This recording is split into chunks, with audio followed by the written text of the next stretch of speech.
Just now, each of you took an oath of allegiance to the United States.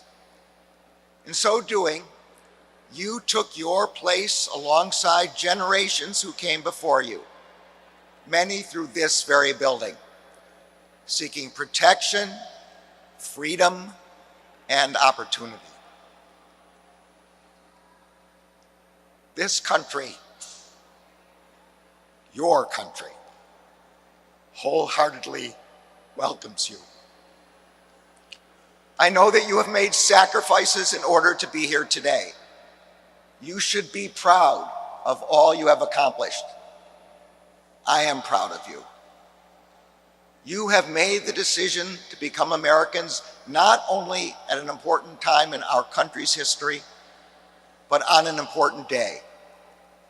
It was 235 years ago on this day, September 17th, 1787, that 39 delegates to the Constitutional Convention, representing 12 states, signed their names to the Constitution of the United States.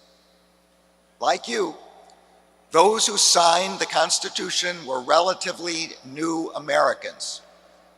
In fact, America had only existed for 11 years at that point. Like you, those Americans had great hopes for their own future and for the future of their new country.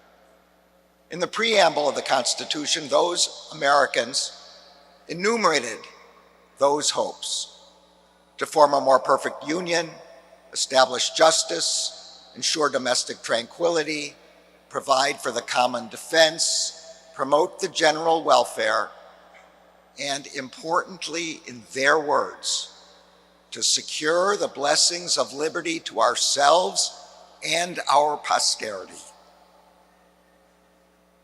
Like them, each of you has now made a commitment not only to this nation and your fellow Americans, but to the generations of Americans who will come after you.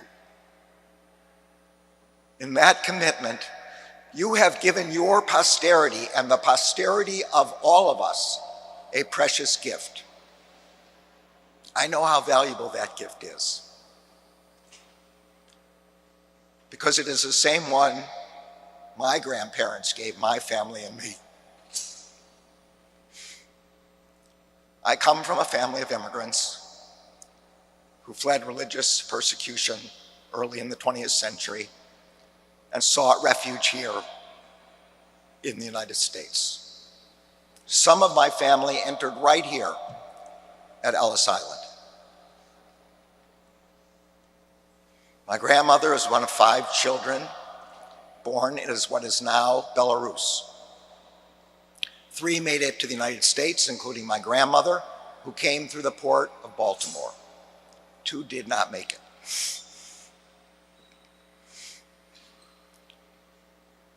Those 2 were killed in the Holocaust.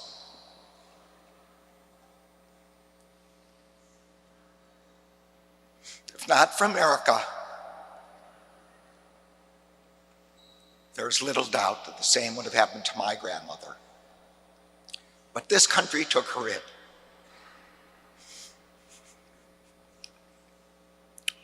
And under the protection of our laws, she was able to live without fear of persecution.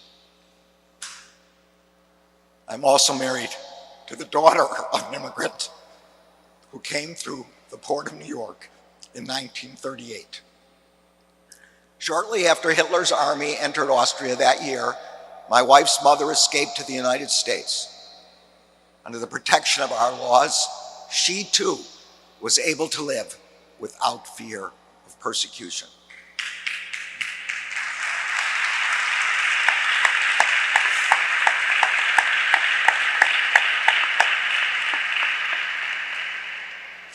That protection is what distinguishes America from so many other countries.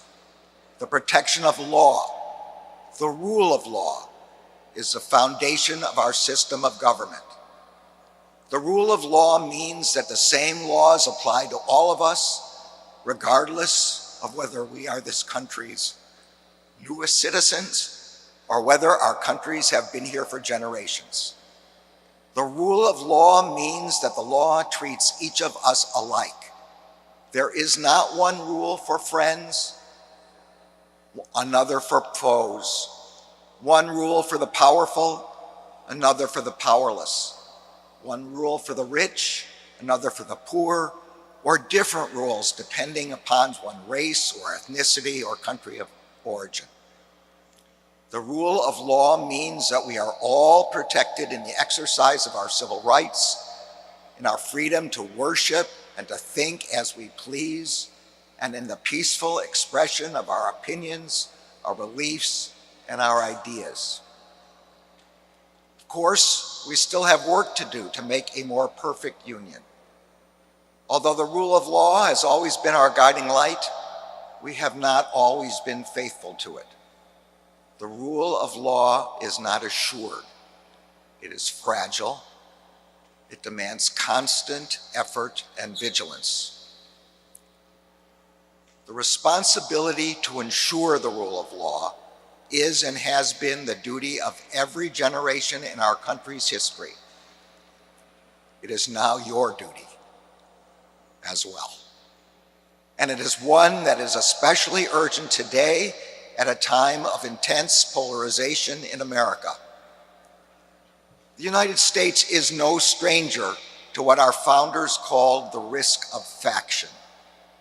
Alexander Hamilton and James Madison wrote about it in the Federalist Papers. George Washington warned against it in his farewell address. Overcoming the current polarization in our public life is and will continue to be a difficult task. But we cannot overcome it by ignoring it.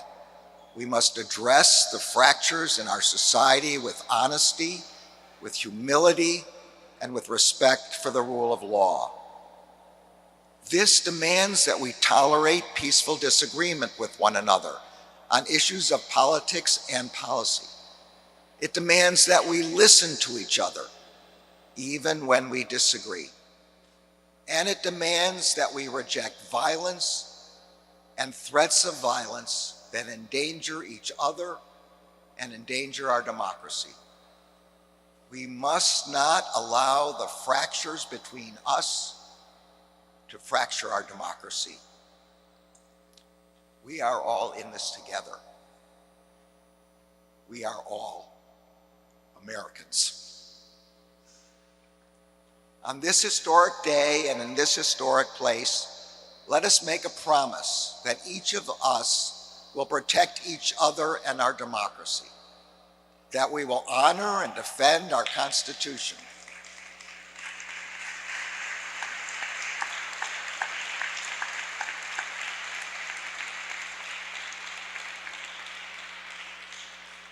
that we will recognize and respect the dignity of our fellow Americans, that we will uphold the rule of law and seek to make real the promise of equal justice under law, that we will do what is right, even if that means doing what is difficult, and that we will do these things, not only for ourselves, but for the generations of Americans who will come after us.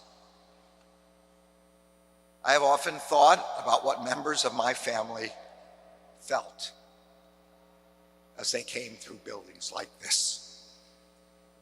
And I've often thought about what their decisions meant for my own life. My family story is what motivated me to choose a career in public service. I wanted to repay my country for taking my family in when they had nowhere else to go. I wanted to repay the debt my family owes this country for our very lives.